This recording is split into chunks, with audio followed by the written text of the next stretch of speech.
पत्नियों के पक्ष में अपने ससुराली जनों से अपना स्त्री धन वापस पाने के संबंध में हाई कोर्ट से एक बहुत ही महत्वपूर्ण फैसला आया है। ये छत्तीसगढ़ हाई कोर्ट से एक बहुत ही महत्वपूर्ण फैसला है। अब स्त्री धन के बिल या रसीद ना होने पर भी पत्नी पा सकती हैं अपने ससुराली जनों से अपना स्त्री धन वापस। छत्तीसगढ़ हाई कोर्ट का बड़ा फैसला। पत्नी के पास स्त्री धन के बिल या रसीद ना होने से पत्नी का स्त्री धन का दावा खारिज नहीं किया जा सकता। नमस्कार दोस्तों, मैं आपका दोस्त एडवोकेट अमित कबीर। आज हम चर्चा करेंगे छत्तीसगढ़ हाई कोर्ट के एक बहुत ही महत्वपूर्ण फैसले पे, जो ऐसी पत्नियां जिनका स्त्री धन उनके ससुराली जनों ने अपने पास रख लिया है और वो उसे वापस चाहते हैं, लेकिन वो वापस आसानी से नहीं मिल पा रहा है, तो ऐसी पत्नियों के लिए ये बहुत ही महत्वपूर्ण फैसला है। ठीक है साथियों, इसीलिए मैं इस पर वीडियो बना रहा हूँ। हाई कोर्ट ने स्पष्ट किया है कि यदि पत्नी विवाह के समय मिले अपने स्त्री धन के बिल या रसीदें प्रस्तुत नहीं कर पाती, तो केवल इसी आधार पर उसके स्त्री धन के दावे को अस्वीकार नहीं किया जा सकता। क्या था पूरा मामला? पति पत्नी का विवाह 2017 में हुआ था। विवाह के बाद उनके यहाँ एक बेटी का जन्म हुआ था। पत्नी का आरोप था कि बेटी के जन्म होने के बाद पति और ससुराली जनों ने दहेज की मांग शुरू कर दी। उसे लड़की पैदा होने के लिए ताने दिए जाने लगे, मानसिक और शारीरिक रूप से उसे प्रताड़ित किया जाने लगा तथा पर्याप्त दहेज न लाने के लिए उसे परेशान किया जाने लगा। पत्नी ने यह भी आरोप लगाया कि विवाह के समय उसे जो सोने चांदी के आभूषण, घरेलू सामान, बर्तन, अलमारी, सोफ़ा सेट, बेड और अन्य वस्तुएं स्त्री धन के रूप में मिली थीं, वे सभी पति और ससुराली जनों के कब्जे में हैं और इसीलिए पत्नी ने अपना समस्त स्त्री धन वापस पाने के लिए हिंदू विवाह अधिनियम 1955 की धारा 27 के अंतर्गत फैमिली कोर्ट में आवेदन दाखिल किया। पत्नी ने मांग की कि उसका पूरा स्त्री धन वापस दिलाया जाए और यदि स्त्री धन लौटाना संभव ना हो तो उसकी जो वर्तमान कीमत है 4 लाख रुपए, वो उसे उसके पति से दिलाई जाए। पति ने पत्नी के सभी आरोपों को सिरे से इनकार किया। उसका कहना था कि पत्नी ने तो स्वयं उसके साथ क्रूरता की, वो तो खुद ही क्रूरता का शिकार है, उसका कहना था पति का, और उसके साथ पत्नी रहने के लिए तैयार नहीं है। वो उसके साथ पत्नी रहने के लिए तैयार नहीं है। पति ने यह भी दलील दी कि पत्नी ने कथित स्त्री धन कभी भी उसे और उसके परिवारजन को सुपुर्द नहीं किया था। कोई स्त्री धन यहाँ पर पति या उसके ससुराली जन को सुपुर्द नहीं किया गया था, ऐसा पति का कहना था कि हमें तो ये स्त्री धन उसने दिया ही नहीं था। और पत्नी के पास स्त्री धन के कोई बिल या रसीद या ऐसा कोई ठोस साक्ष्य मौजूद नहीं है जिससे यह साबित हो सके कि ये जो सामान है, स्त्री धन का जो सामान है, वास्तव में पति को पत्नी के द्वारा दिया गया था, ठीक है, सौंपा गया था।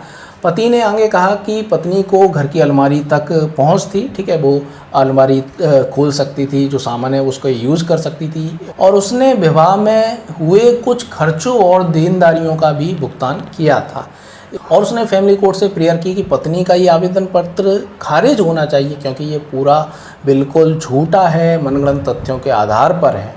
फैमिली कोर्ट ने क्या फैसला दिया? फैमिली कोर्ट ने दोनों पक्षों के साक्ष्यों का बारीकी से मूल्यांकन किया। कोर्ट ने पाया कि विवाह के समय पत्नी को स्त्री धन के रूप में ये विभिन्न वस्तुएं, ये विभिन्न सामान और आभूषण दिए गए थे। जो उसने सामान बताया वो वास्तव में दिए गए थे। इसके बाद फैमिली कोर्ट ने पति को आदेशित किया कि वह पत्नी का पूरा स्त्री धन वापस करे और यदि किसी कारणवश वह सामान, ये स्त्री धन वापस नहीं कर सकता है, तो जो स्त्री धन की वर्तमान कीमत है 2 लाख रुपए, वो पत्नी को अदा करे। ध्यान देने वाली बात यह है कि पत्नी ने 4 लाख रुपए की मांग की थी। यदि स्त्री धन वापस नहीं लौटाया जा सकता किसी कारणवश, तो मुझे 4 लाख रुपए यहाँ पर दिलाए जाएं। पत्नी के द्वारा आकलन किया गया था 4 लाख रुपए जो स्त्री धन की कीमत है। लेकिन फैमिली कोर्ट ने माना कि विवाह को लगभग 8 वर्ष हो चुके हैं। घरेलू सामान की कीमत समय के साथ स्वाभाविक रूप से कम हो जाती है। इसीलिए केवल सोने के आभूषण को छोड़कर, सोने का मूल्य तो बढ़ता ही रहता है, ठीक है, बढ़ता है आगे, तो सोने के आभूषण को छोड़कर अन्य वस्तुओं का मूल्य घट चुका होगा। इसी आधार पर फैमिली कोर्ट ने 4 लाख रुपए की बजाय 2 लाख रुपए निर्धारित किए। यदि पति स्त्री धन वापस नहीं कर पाता है तो वो यहाँ 2 लाख रुपए पत्नी को दे। पति फैमिली कोर्ट के इस आदेश के विरुद्ध छत्तीसगढ़ हाई कोर्ट पहुंचा। पति ने हाई कोर्ट में फिर वही दलील दोहराई कि पत्नी के पास तो स्त्री धन का कोई बिल नहीं है, कोई रसीद नहीं है या कोई अन्य ठोस साक्ष्य मौजूद नहीं है, कोई ऐसा सबूत नहीं है जिससे यह साबित हो सके कि कथित स्त्री धन वास्तव में पति को दिया गया था। इसीलिए फैमिली कोर्ट का ये आदेश रद्द किया जाना चाहिए। ये पति की प्रेयर थी हाई कोर्ट के समझ।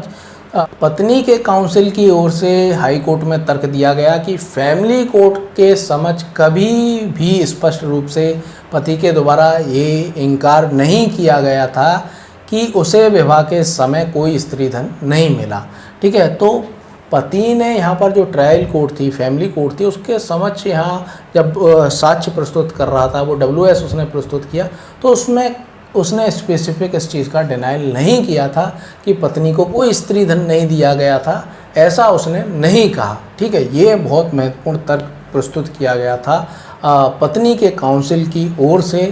तो छत्तीसगढ़ हाई कोर्ट ने पाया कि फैमिली कोर्ट ने उपलब्ध साक्ष्यों का बिल्कुल सही मूल्यांकन किया है और उनका आदेश पूरी तरह सही है।